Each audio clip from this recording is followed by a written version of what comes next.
Parasha begins with the famous words, Vayiyu Chayei Sara. The years, or rather the life of Sara was Mea Shana, 100 years, Veshim Shana, 20 years, Vesheva Shanim, and 7 years, Shnei Chayei Sara. Now this opening verse, quite well known, 127 years, has some notable and very obvious repetitive features. The word Shana is repeated, and it says at the end as well, Shnei Chayei Sara, which would appear to be completely superfluous, because it begins, Vayiyu Chayei Sara, the life of Sarah was as follows, 100 years, 20 years, 7 years, and then to repeat Shnei Chayei Sara again seems to be completely gratuitous. And the Mefarshim deal with it each in his own way. Rashi's comments are very well known. My friend for the year, who is the basis of our studies week by week, the ha-Kabbalah, has an interesting approach. There is an element of drush to it, but it's drush. It is a homiletical sort of creative interpretation, which is not far from the pshat, as we shall see. And by the way, our topic tonight, the title that we circulated, our mother Sarah's dual life, as we shall see now. Ha-Kabbalah asserts, by the way, I think there may be someone whose microphone is open, and it would be best if he or she could just turn it off for the benefit of everyone. Yeah, thank you.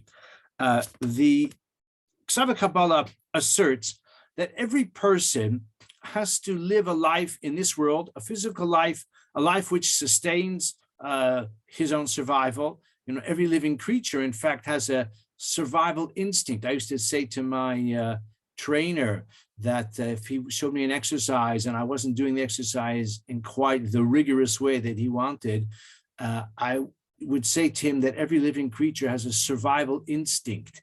And if there's an easier way, less painful to accomplish something, so it's natural that he prefers to do that.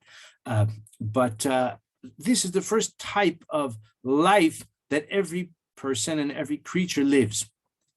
A person has to eat, a person has to drink, a person has to breathe, a person has to sleep, a person has to work in order to earn a livelihood, etc. A person has to engage in certain activities which are biological imperatives. That's one aspect of life.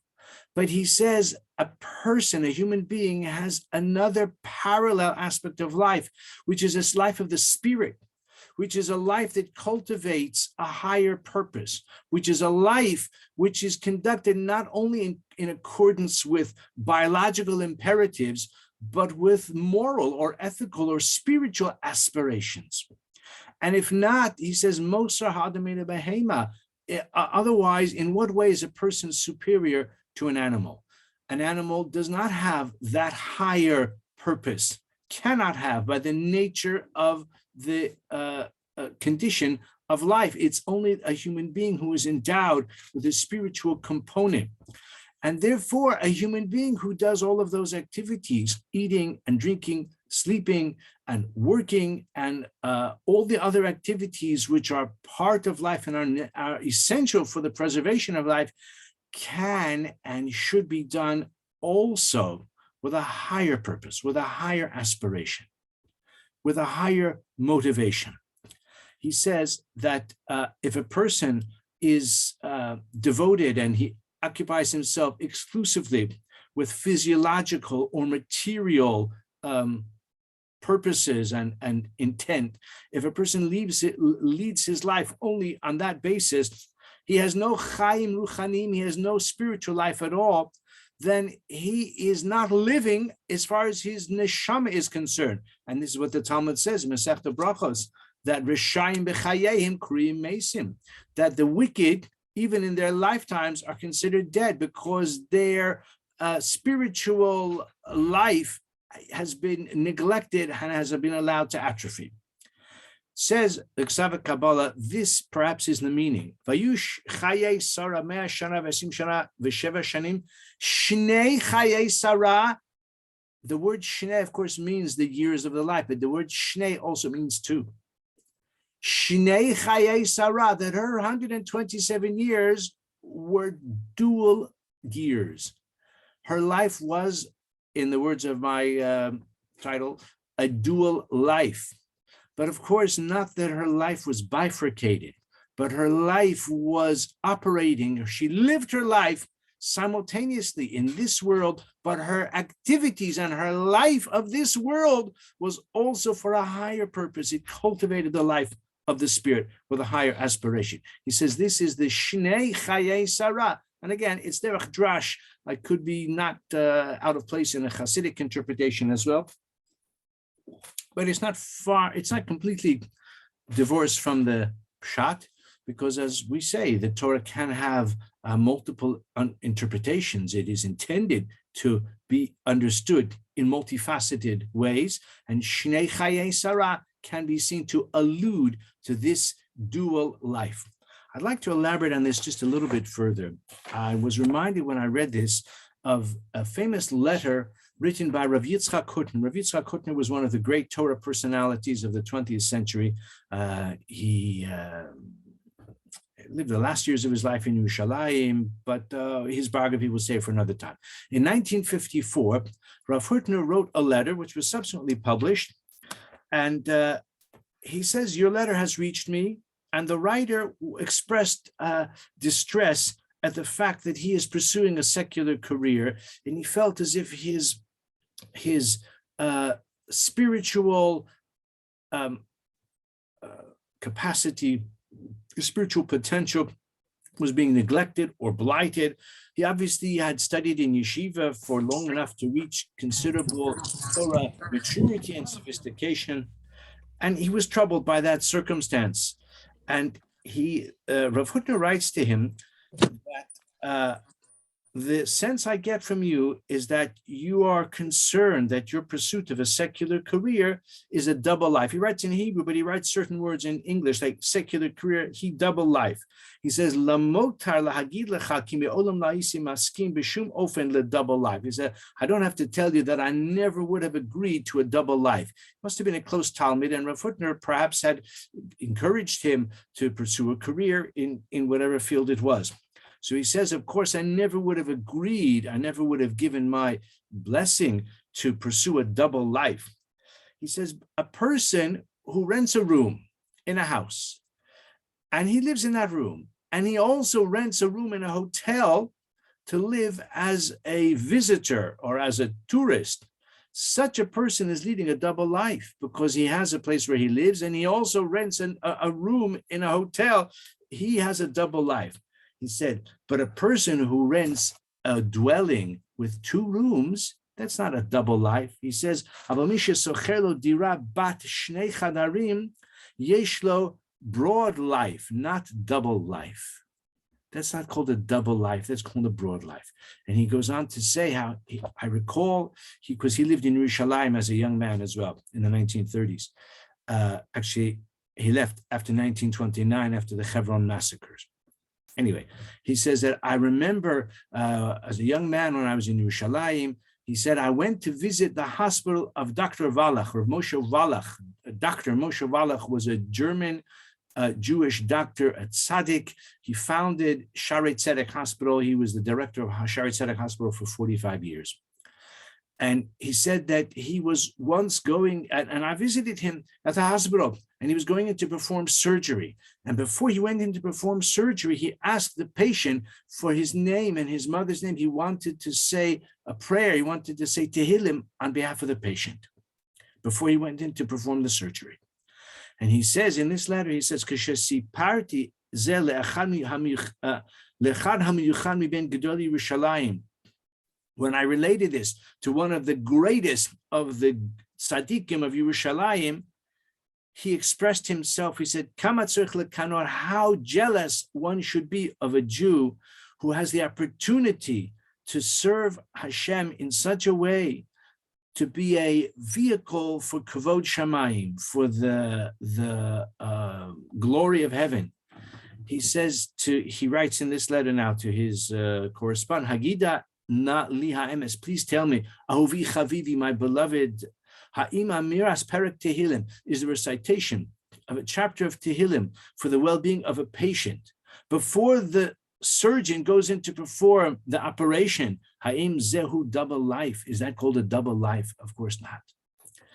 So this is the sense in which Sara Imenu lived a dual life, not in the negative double life sense, but rather the broad life, the rich life, the life in which she lived in this world, but she did what she did always with a higher purpose in mind. This is what the Mishnah says, the Mishnah in Pirkei Avos, all of your actions should be for the sake of heaven. Okay, this is the dual life of Sara Imenu, a beautiful drash, Shnei Chayei Sara. Let's turn forward now to the next chapter. If we turn to chapter 24, Pasuk Yutes. So Eliezer, although the Torah actually does not identify him by name at all, but this Eved Avraham, who we know from elsewhere would seem to be Eliezer, but in any case, he sets out on his mission. And it says in chapter 24, verse 19, Pasuk Yutes, Vatechala hashkoso. Now, remember that he was sent on a mission to find a wife for Yitzchak. Abraham told him, go to my homeland and seek a wife for Yitzchak there. The Eved thought, how am I going to find a wife? There's no Facebook, internet hasn't been invented yet. Personal ads in the Jewish Chronicle of Haran or the Haran, what's it called? Newspaper. Time Out, the Haran edition of Time Out. Disco, where can I find a wife for Yitzchak? So he expressed a prayer, and the prayer essentially said, I am going to go to the well, and I hope that a girl will come to me who is going to draw water for her flock. And when she sees that I have arrived from afar with a train of camels, and she says to me, I'll draw water for you and for your camels as well, that will be the girl. In other words, this will be an indicator. So that's, of course, exactly what happens. Rivka is coming down and to the well, and the Torah says in Pasuk Tezayin, verse 16, V'hanara tovas mareh ma'od, very beautiful. She's a virgin. Okay, it's looking very promising. And the servant of Abraham ran to greet him. Please give me some water from your jug. Drink, my master.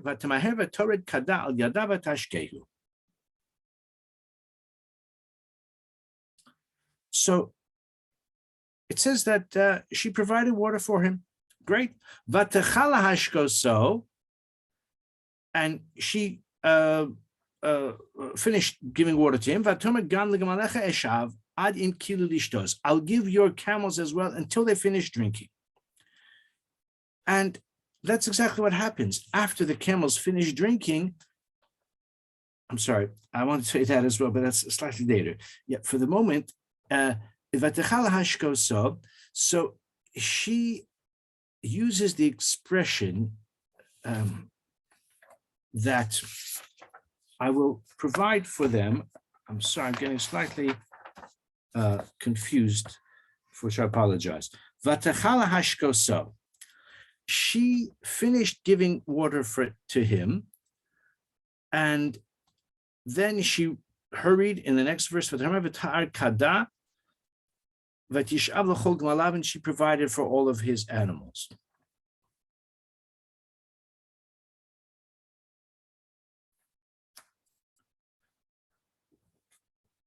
Okay, I'm sorry, my confusion.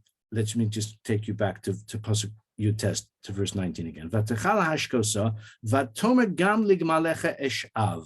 I will draw water for your camels as well. So ha-Kabbalah makes the following very subtle but important observation. He says, look at her sensitivity in her use of language. There's a sensitivity in speech here. She says that I will draw for your camels. She doesn't say, I will give your camels to drink as I gave you to drink. That she was careful to avoid equating the provision for the person with the provision for the animals. He had said, the servant had said, the girl who says, "Shtei, drink, v'gam l'gamalecha ashke," and I will give to your camels to drink as well, she's the girl. In actuality, she said, "Shtei Adoni." She didn't say, "I'll give you to drink and I'll give your camels as well." She said, "Shtei Adoni, my master, please drink." And then she said, "Gam l'gamalecha eshav," and to your camels, I will draw the water for the camels as well. She avoided equating the provision for the person with the provision for the camels. She avoided saying, "I will provide for you to drink and the camels to drink."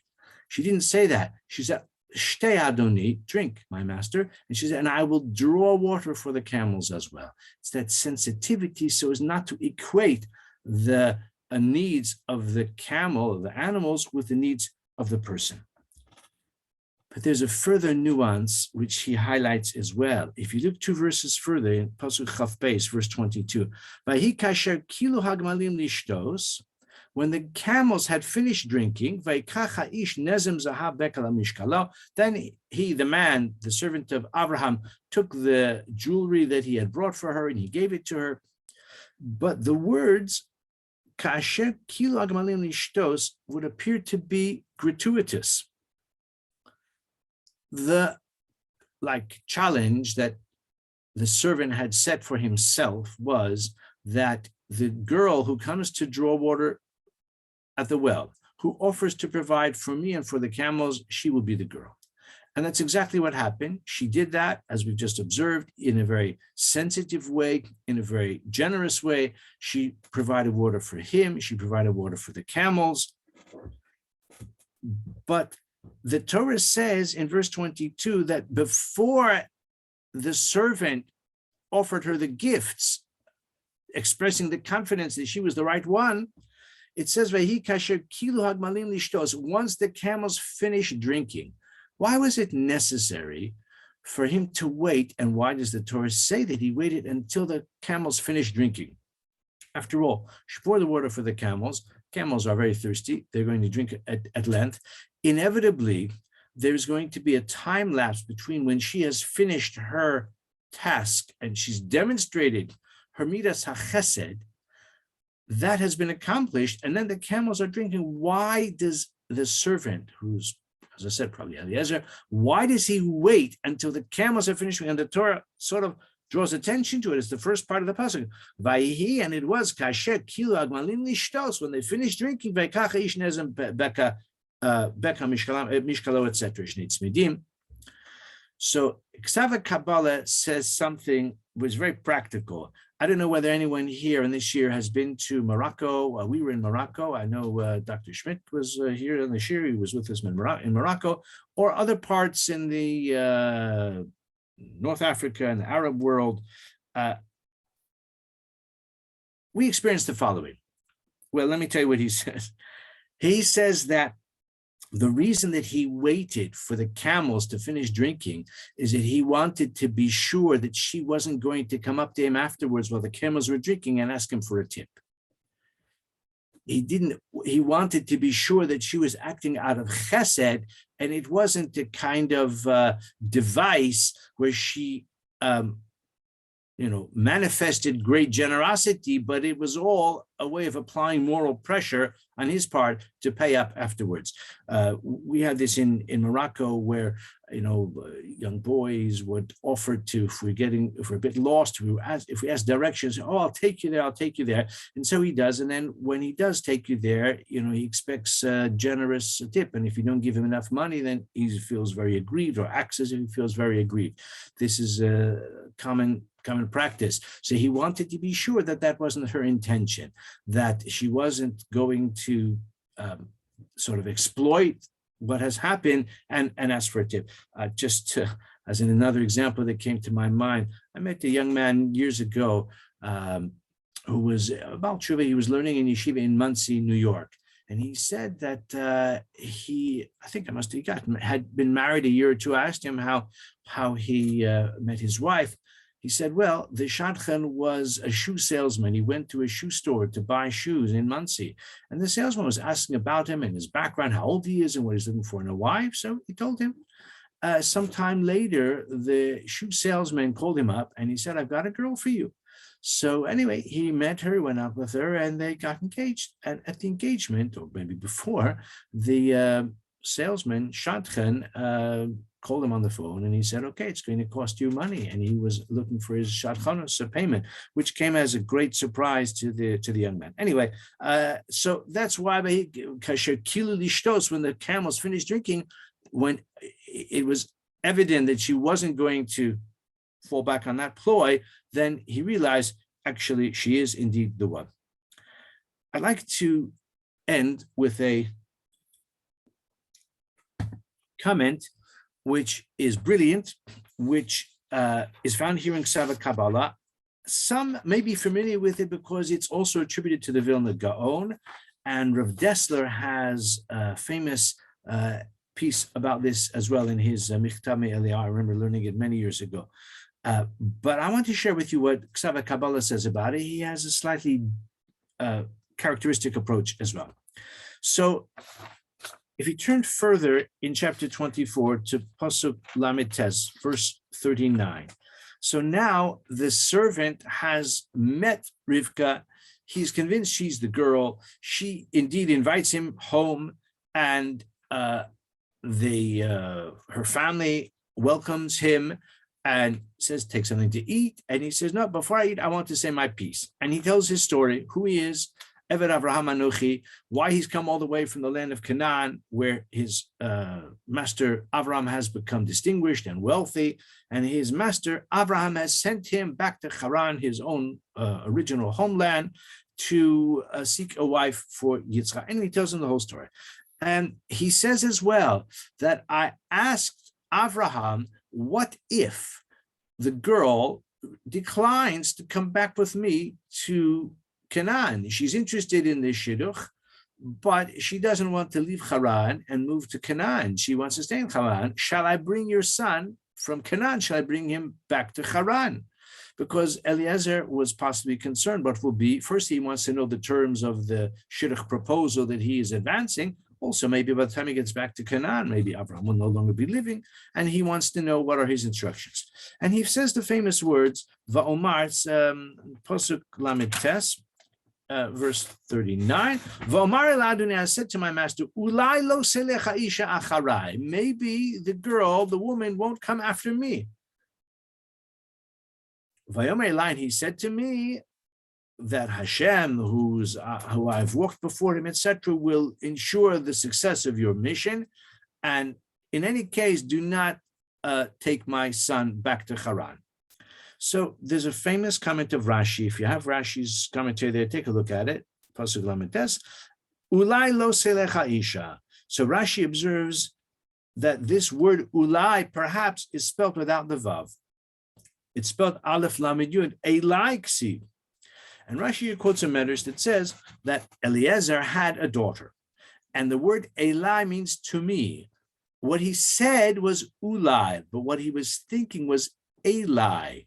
Let her come to me. That is to let him, Yitzchak, come to me, to my family. I've got a daughter. And that is a very local shidduch, a possibility. If the Haran option doesn't pan out, then you've got another possibility. He was hinting, or he was thinking that.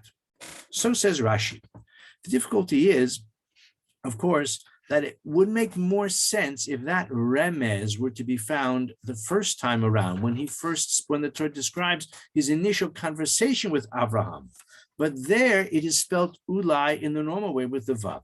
So ve-ha-Kabbalah, so Rav Dessler has a psychological interpretation, which is fascinating, but I want to tell you what the ve-ha-Kabbalah says. He says, actually, this whole drash is not really dependent on the absence of the vav, that it says ulai, but it's spelled elai, hinting to the idea, let him, Yitzchak, come to me and I can be his father-in-law because I've got a son, I've got a daughter. That's not the remez. Says ve-ha-Kabbalah, it's from the word ulai itself. Ulai means perhaps. possibly. Ulai is a way of expressing something which may happen or may not happen. It's a possibility. But of course, in his style, which we've seen already for those who've been with us over the few weeks we've been studying since the beginning of Bereshis, ve-ha-Kabbalah, his style is to closely, meticulously, and brilliantly analyze the meaning of Hebrew words and the nuances and the distinctions between them. He says that the word pen also means perhaps. The word ulai means perhaps as well. Is there a difference between them? Of course there is. He says the word ulai means perhaps, and I hope so. The word pen, like we say, pen yiftel levavchem, or hishamer lecha pen, be careful because perhaps. Pen means in the English word, which is an excellent word, but it's become archaic. I don't know why, because it's a very useful word. Lest, L-E-S-T. Lest, it's an archaic word. It means perhaps, and I hope not. I hope it won't happen. Don't do this, lest something happens. You say, you better take an umbrella because it might rain, lest it rain, or something like that, which again, we don't use it in the English language so much anymore. Pen means it may happen, and I hope not. Ulai means it may happen, and I hope so. We find many examples of this. You can remember it very easily. The word ulai, and he says this as well, it's like halavai. Ulai is halavai, if only. So the fact that Eliezer said, ulai, the woman won't want to come with me, come back to Canaan, the fact he used the word ulai by itself hints to the fact that in his heart, even though he may not have even realized it, but he was thinking or hoping subconsciously that indeed it will be the case. And I'll go all the way to Haran. I'll meet the great, most compatible girl, wonderful girl, but she won't want to come back to Canaan. I'll be able to come back to Avram and say, I did my best, but it's not going to work. She won't come back. So, and then maybe Avram will agree that Yitzchak can marry my daughter. This is what the ve-ha-Kabbalah says. Now, he asks the following question on his approach. There is another case in the next Parasha, actually, where we find the word ulai, where according to this analysis, we would expect to find the word pen. So we find, ulai, like it says, ulai yichanein, ulai yisapanai, and other cases where the word ulai means, I hope it will be the case. But in next week's Parsha, we find that Yitzchak is now, fast forward 100 years or so, Yitzchak is elderly. Yaakov is has a twin brother, Esav, and Yitzchak decides it's time to bless my son, my beloved son, my firstborn son, that is Esav. Of course, as we'll read next week, very, very well known, Rivka contrives to ensure that Yaakov will get the bracha because Esav is unworthy. Problem is that Esav, as the Torah says very clearly, was hairy. He was hirsute. And Yaakov says, yeah, but I'm ish chalak. My skin is smooth. The difference between us will be very obvious if my father feels me. Ulai yimusheni avi, vayisi be'enav k'mesa'ateya. And I will invoke, I will invite, and I will elicit from my father a curse and not a blessing. So that would appear to refute this thesis that ve-ha-Kabbalah advances, which, as I said, is found, it's attributed to the Vilna Gaon as well. And he himself says that I saw an earlier authority. I heard that I was an earlier, not authority, an earlier Mefarish made the same observation. But this would seem to be certainly a kasha, maybe a refutation of it. Why didn't Yaakov say, I don't want to do it. I don't want to impersonate Esav. I don't want to put the goat skin on my arm to impersonate him, lest he feel me, and then I will be exposed as an imposter, and that will be catastrophic. So I heard, it's actually mentioned in the footnotes in the commentary of the Gra, an approach to this, but I wanted to tell you what the ve-ha-Kabbalah says. He says that the words ulai yimusheni avi, the word ulai, perhaps, and I hope so, refers only to the feeling that he will feel me. It does not refer to the expose that will result from his feeling me. What's the point? Because Yaakov said that I hope my father does feel me, because the bracha will be more effective if he touches me. A person who gives a bracha, he embraces or he puts his hands on the head of the one who is receiving the bracha. This is what we find that Yaakov himself did at the end of his life, when Yaakov was blessing his grandsons, Ephraim and Menashe. And he put his hands out in order to put them on the heads of Ephraim and Menashe. Of course, he crossed his hands. We'll talk about that when we get there in a few weeks' time. Yaakov was aware that a bracha is more effective, it's more compelling when the one who gives the bracha places his hands upon the one who is receiving the bracha. And we find another example of this in the Torah as well. Of course, I'm sure you know, when Moshe transmitted the mantle of leadership of the Jewish people to Yehoshua, again, the V'samachtas yadcha alav, Hashem said, you shall ordain him, you shall lean your hands upon him. And indeed, this is the classic pose for a bracha, and this is why, according to those who have that minhag, parents, father and mother, bless their children Leil Shabbos as well, with the bracha Yisimcha lekim Ephraim Menashe Yivrechecha Hashem Yishmerecha, and we put our hands, or at least one hand, on the head of the child, adult child as well, who's receiving the bracha. So this is what he says about Ulai Yimusheni, maybe my father will feel me. That Yaakov said Ulai, because actually I hope it will happen. Of course, I don't want to be exposed as an imposter as a result. And actually, in the end, Yaakov was, or Rivka's ruse was successful, because although Yitzchak did seem to have some doubt, but at the end, he did give the bracha to Yaakov, and it was a bracha, of course, that was fulfilled as well. So this is what he says about Ulai lo selecha isha. Maybe the woman won't want to come with me, to come back to Canaan. It was Ulai, which connotes halava. I hope it will be the case. So this is what ha-Kabbalah says about that. Just to review, as we like to do, Shnei Chayei Sara, Shnei, the two lives of Sara, which of course were bound into one, because her one life had the two components which were intertwined one with the other. We said so that she gave him to drink, but she carefully avoided equating the man and the camel with the same expression of giving to drink.